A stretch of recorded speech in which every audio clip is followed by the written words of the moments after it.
Hello children, how are you all. आशा है आप सब अच्छे से होंगे और अपना खूब ख्याल रख रहे होंगे और साथ ही साथ पढ़ाई भी कर रहे होंगे। बच्चों, पिछली कक्षा में मैंने आपको हिंदी 1 की पाठ 6 संज्ञा और उसके भेद कराना शुरू किया था और हमने कुछ भेद आपको अच्छे से समझा दिया था। आशा है आपने उसको अच्छे से पढ़ लिया होगा और समझ भी गए होंगे। आप क्योंकि संज्ञा अपने पिछले क्लासों में भी पढ़ चुके हैं, इसलिए इस पाठ को समझने में आपको बहुत ज़्यादा दिक्कत नहीं आएगी। तो बच्चों, हमने आपको पिछली कक्षा में व्यक्तिवाचक, जातिवाचक, भाववाचक ये सब करवा दिया था। अब आप देखेंगे बच्चों, यहाँ पर 2 और तरह की संज्ञा दी गई हैं, जिसमें है समूहवाचक और द्रव्यवाचक। बच्चों, ये दोनों आपको अपनी पुस्तक में सबसे अंतिम पेज, इस चैप्टर के सबसे अंतिम पेज नंबर 52 में मिलेगा। तो बच्चों, यहाँ पर आप देखेंगे समूहवाचक संज्ञा। समूहवाचक संज्ञा को आप इंग्लिश में कलेक्टिव नाउन कहते हैं। कलेक्टिव मीनिंग जब किसी भी चीज़ का एक समूह, एक ही प्रकार की चीज़ों का समूह, उसको हम इंग्लिश में कलेक्टिव नाउन कहते हैं। जिस संज्ञा शब्द से वस्तुओं के समूह या समुदाय का बोध हो, उसे समूहवाचक संज्ञा कहते हैं। जैसे व्यक्तियों का समूह, अगर बहुत से व्यक्ति हैं तो उनको भीड़ या जनता या सभा। जब बहुत से विद्यार्थी साथ में होंगे तो कक्षा। वस्तुओं का समूह गुच्छा, कुंज, मंडल, गोंद, ये सारी चीज़ समूह का होता है। तो जैसे बच्चों, अगर कई चाबी होगी तो चाबियों का गुच्छा, या अंगूर, ढेर सारे अंगूर एक साथ होंगे तो अंगूर का गुच्छा। अगर लोग एक साथ, खिलाड़ी एक साथ होंगे तो खिलाड़ियों की टीम। उसी तरह आप देखेंगे जो समूह होता है, जब एक ही प्रकार के लोग कई इकट्ठा होते हैं तो हम उनको समूहवाचक संज्ञा कहते हैं। इसमें बहुत ज़्यादा डिटेल में आपको अपनी पुस्तक में नहीं दिया गया है। आगे के कक्षाओं में आप इसको अच्छे से डिटेल में पढ़ेंगे। इसके बाद है बच्चों द्रव्यवाचक संज्ञा।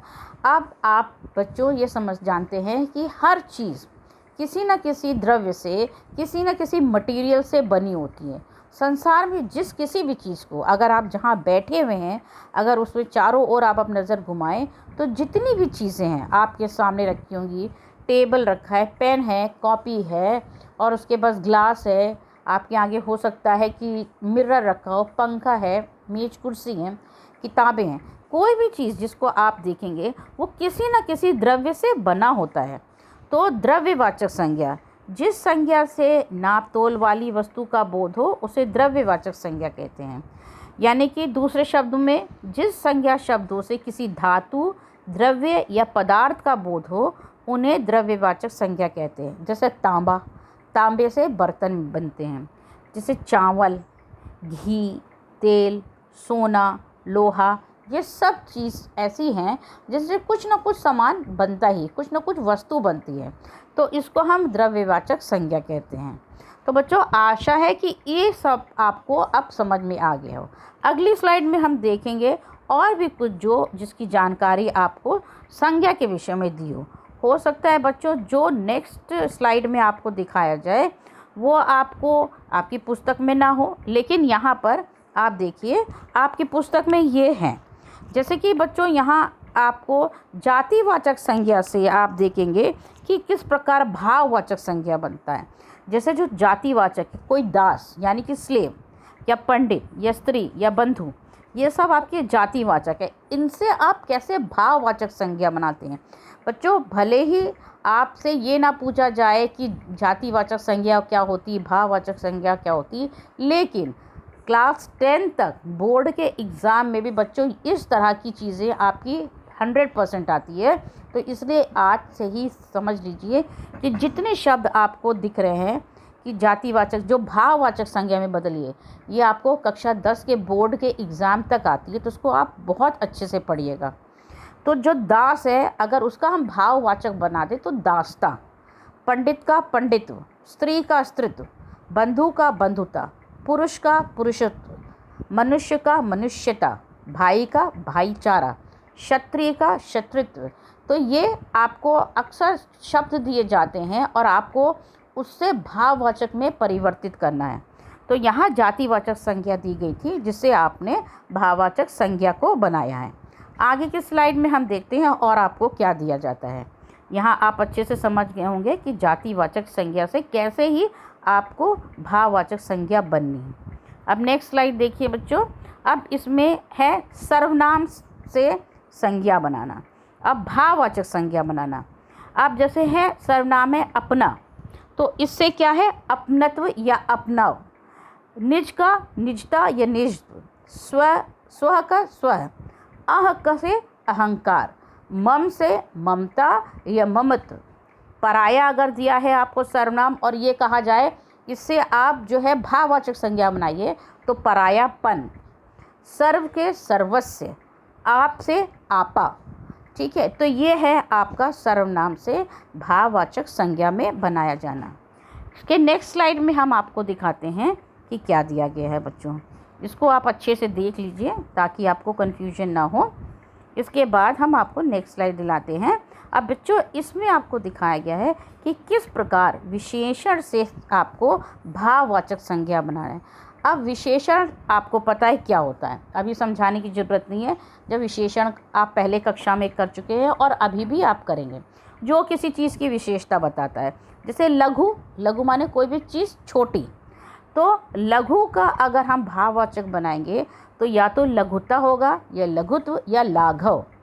एक का होगा एकता ये एकत्व, खट्टा खटाई, गंवार गंवारपन, बूढ़ा बुढ़ापा। अब जैसे कोई व्यक्ति गंवार है जो अनपढ़ है, तो ज़रूरी नहीं है कि जो व्यक्ति पढ़ा लिखा ना हो वही गंवार हो। कभी कभी हम अपने व्यवहार से भी गंवार बन जाते हैं, तो गंवारपन दिखाते हैं।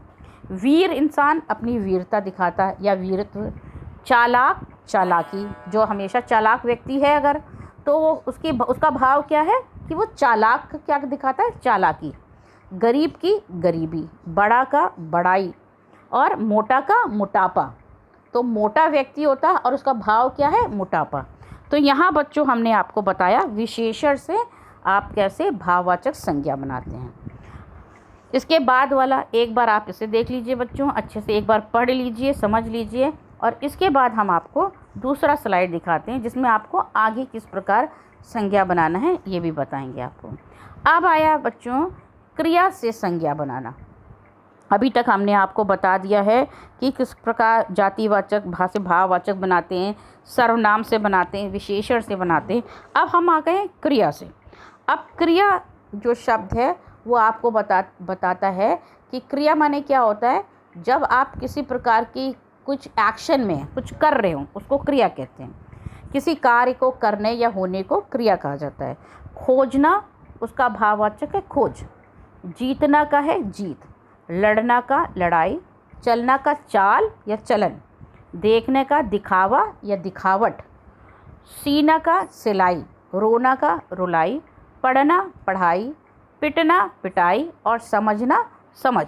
तो अभी तो मैंने आपको कुछ ही शब्द दिखाए हैं। आपकी बुक में कई तरह के शब्द दिए हैं, बहुत से शब्द दिए हैं बच्चों, तो आप उनको अच्छे से पढ़िएगा बच्चों, ताकि आपको ये अभी से याद होना चाहिए और आप इस तरह से याद करें कि आपको आगे की कक्षाओं में कोई भी परेशानी ना हो बच्चों। तो यहाँ हमने आपको क्रिया से, संज्ञा से, सर्वनाम से कैसे बना दिया है, उसके भाव हम आपको भाववाचक संज्ञा में कैसे बदलते हैं ये आपको समझा दिया। तो बच्चों यहाँ पर हम अपना पाठ हमारा समाप्त हो जाता है। इस पाठ पर आधारित जो प्रश्न उत्तर दिए हैं, आप उन प्रश्न उत्तर को, जो 3 प्रश्न दिए हैं, ये 3 प्रश्न के उत्तर आप अपनी बुक में ही आपको उत्तर मिल जाएंगे। कोई आपको परेशानी नहीं होगी क्योंकि पाठ बहुत आसान है, पहले किया हुआ है अन्य क्लासों में। तो इन तीनों प्रश्नों के उत्तर आप ढूंढ के रख लीजिएगा। और इसके अलावा जो जितने भेद हैं उन सब की परिभाषाएं भी आप लिखेंगे, जैसे व्यक्तिवाचक संज्ञा की, भाववाचक की, जातिवाचक की, द्रव्यवाचक की, समूहवाचक की, इनकी आप जो है परिभाषाएं भी लिखिए।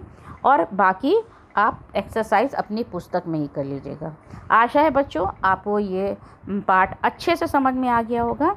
तो हम अपनी क्लास का अंत यहीं करते हैं। अपना ख्याल रखिएगा बच्चों। Have a good day.